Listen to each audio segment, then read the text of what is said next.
হাদিস শরীফ আনছেন, নবীজি ফরমাইন, বনি ইসরাইলের এক ব্যক্তি মানুষের ঋণ দিত, খরচ দিত, তার অভ্যাস আছে, ধনী মানুষ, যেও চাইতো তারে ঋণ দিলাইত, তবে টাইম একটা ঠিক করিয়া দিত যে অমুক তারিখ অমুক বারে দিলাইবা। তার খাদিমরে পাঠাইতে নির্দিষ্ট তারিখে, আর কইয়া দিত কেউ যদি অভাবও হরি যায় মাফ করি দেয়, আশা করা যায় আমার আল্লাহ আমরা মাফ করে দিব।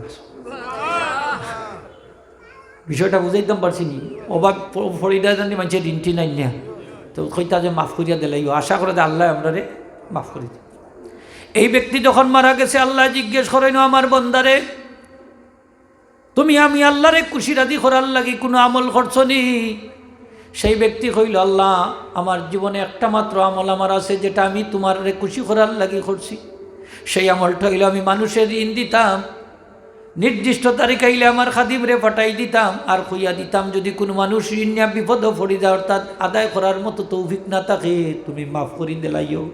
আমি আল্লাহ দ্বারা আশা করতাম তুমি আল্লাহও আমারে মাফ করি দিবা। ও আমার ও আমলটা আসিল, মানুষের ঋণ দিতাম আর কেউ বিপদে পড়লে মাফ করি লাইতাম, আর আশা করতাম তুমি আল্লাহ আমারও মাফ করি দিবা। আল্লাহ এখন বন্দারি তোর এই আমলটা আমার বড় পছন্দ হয়েছে, আমি তারে মাফ করি দিলাইলাম। এটা হাদিস শরীফ। এখন বিপদে পড়লে তারে সাহায্য করতা না দরম দেখতা? দরম দেখে, আমরা দেশও দরম দেখে নানি, হুয়া পড়ছে বা ফাটা বাসর চিবা তামাইছে দেখি এখন উদ্ধার হয়ে গেলা।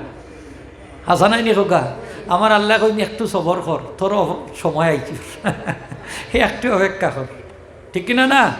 এলা কি দরম দেখই না জানি, এটা আমরা ইমানদারর অভ্যাস নাই, খাইসলত না, মুমিনর খাইসলত না, এটা হইল খমিনর খাইসলত, মুনাফিকর খাইসলত, ঠিক কিনা না? ইমানদারে দরম দেখে না, ইমানদারে মুমিন ব্যক্তিরে সাহায্য করে বিপদ। আমার আল্লাহ ফরমায়, তোমার মা বাবার প্রতি তুমি ihsan করো, দয়া করো, মায়া করো, মেহরবানি করো, এটা ফরজ তোমার প্রতি। আমি আল্লাহর ইবাদত বন্দেগী যেভাবে ফরজ, তোমার মা বাবার সাথে ভালো ব্যবহার করো, আমি আল্লাহ কিয়ামত পর্যন্ত সন্তানের লাগি ফরজ করে দিলাইছি।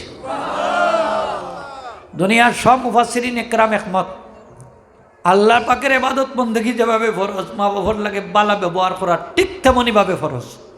আল্লাহর ইবাদত বন্দেগীর পরে হইল মা বাবার লগে সদ্ব্যবহার করা, হোক মা বাবার লগে ভালো ব্যবহার করা। সদ্ব্যবহার মানে কি? বালা ব্যবহার না, বালা ব্যবহার তো আর আমরা বুঝলাম, ওই যে কন্যানি ব্যবহারে বংশের পরিচয়, একটা কথা কইনি আপনারা, এটা সব জায়গাতেও আছে। ব্যবহারটি বোঝা যাইব আপনি কোন শ্রেণীর মানুষ, কোন পরিবারের মানুষ, কোন বংশর মানুষ, আর কোনটা লাগতো না। চেহারা সকলেরও সুন্দর, কাফিরেরও তো চেহারা সুন্দর থাকে, তাকেনি না থাকে না হোকা?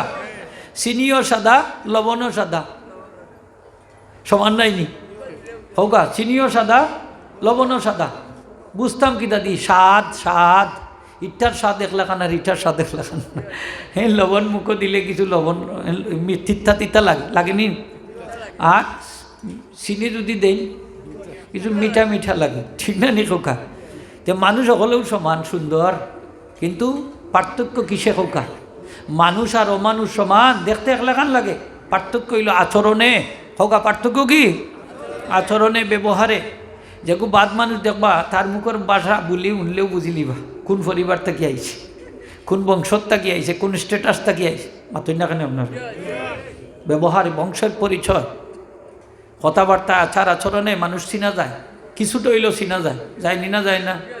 একবার তো টিফা দিলে আস্তে টেগর খবর পাওয়া যায়, যায় না নি খোকা? মুরব্বী সব যায় না, আস্তা সকল বাদ টিফাই টিফাইয়া পরীক্ষা করেন বইলে সকলে, সে তো সকলটিও শেষ, নষ্ট হয়ে যাব।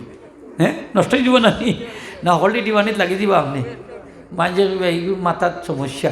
হ্যাঁ, একটা টিপা দিলে যেহেতু আস্তা ডেগর খবর পাওয়া যায়, তাইলে এই সকলটি টিপাইবার কি দরকার? আপনার আমার মুখর একজরা বলি উনিলে মানুষে বুঝিলিব কোন বংশর, কোন পরিবারের মানুষ। ব্যবহারে অনেকে তুষ্ট হয়ে যায়, আর অনেক ব্যবহারে অসন্তুষ্ট। ব্যবহার আসল জিনিস, ব্যবহার সুন্দরই তো।